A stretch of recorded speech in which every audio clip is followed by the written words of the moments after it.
30 gün en vahşi, en barbar yöntemlerle Gazze bombalanıyor. Ey dünya, ey vicdandan yoksun iktidar sahipleri, ey sömürgeci vampirler, ey medeniyet yalanıyla insanları uyutanlar, ey İslam dünyasına çöreklenen despot uşaklar, daha kaç yıl lazım size?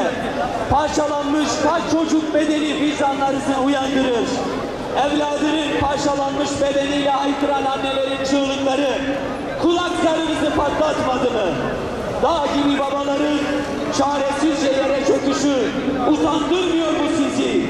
Daha ne olmasını bekliyorsunuz? Bitmedi mi kınama metinleriniz?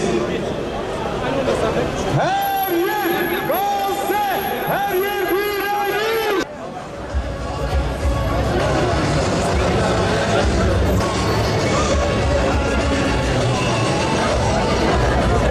Kardeşlerim, şimdi telefonlarınızın yaşlarını açalım ve ön kısma doğru gazetecilerin, muhabirlerin olduğu kısma doğru kalkalım.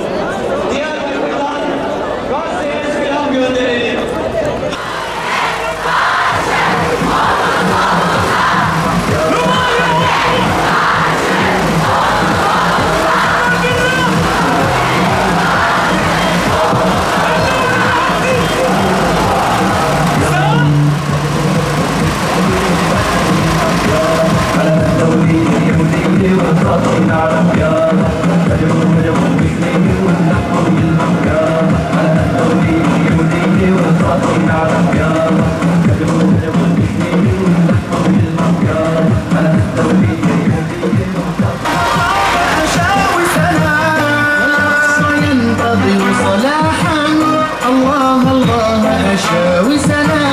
والأرض لنا والقدس لنا والله بقوته معنا.